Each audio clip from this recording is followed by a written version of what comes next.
Ketua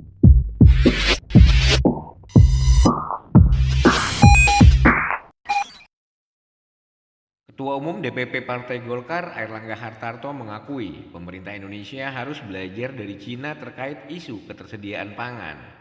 Menurut Airlangga, Cina berhasil menyediakan pangan untuk 1,4 miliar penduduknya di tengah tantangan pangan yang mengancam dunia.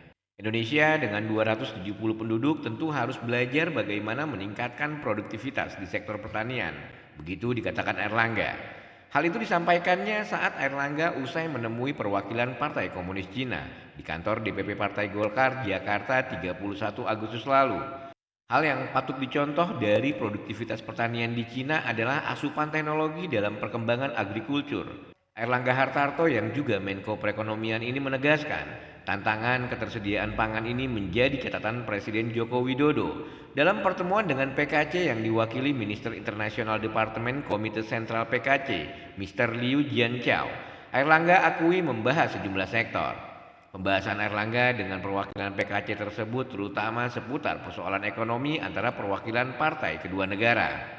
Pertama, untuk sektor perikanan, Indonesia memiliki potensi besar sebagai penyedia protein bagi masyarakat Cina. Diketahui hampir 6% protein masyarakat Cina berasal dari ikan. Indonesia sebagai negara kepulauan jelas memiliki kekayaan ikan yang banyak. Kedua, persoalan yang dibahas oleh kedua belah pihak adalah pembahasan soal kerjasama di sektor telekomunikasi dan semikonduktor. Menurut Menko Perekonomian, perusahaan-perusahaan di Cina sangat kuat di sektor semikonduktor dan telekomunikasi, termasuk teknologi 5G. Di sisi lain, Indonesia tengah mengencarkan transformasi digital yang menjadi mesin utama kemajuan di berbagai sektor. Indonesia saat ini masih menguji coba penerapan teknologi 5G yang menjadi infrastruktur transformasi digital. Airlangga mengatakan, kedua partai juga membahas perencanaan perkembangan pembangunan hingga 20 tahun ke depan. Menurut Menko Perekonomian, momen ini sejalan dengan penyusunan RPJMN yang akan disusun pemerintah menuju Indonesia Emas 2045.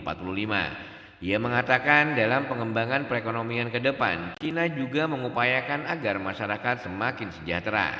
Dan ini tidak berbeda dengan apa yang diupayakan Indonesia, di mana pembangunan Indonesia adalah untuk kesejahteraan rakyat. Sementara Liu Jianchao mengakui hubungan Cina dan Indonesia mengalami peningkatan luar biasa. Selain itu, kedua negara juga berhasil mencapai kesepakatan baru dalam berbagai kerjasama. Antara lain dalam pembangunan infrastruktur kereta cepat yang saat ini masih dalam tahap pengerjaan hingga smelter logam.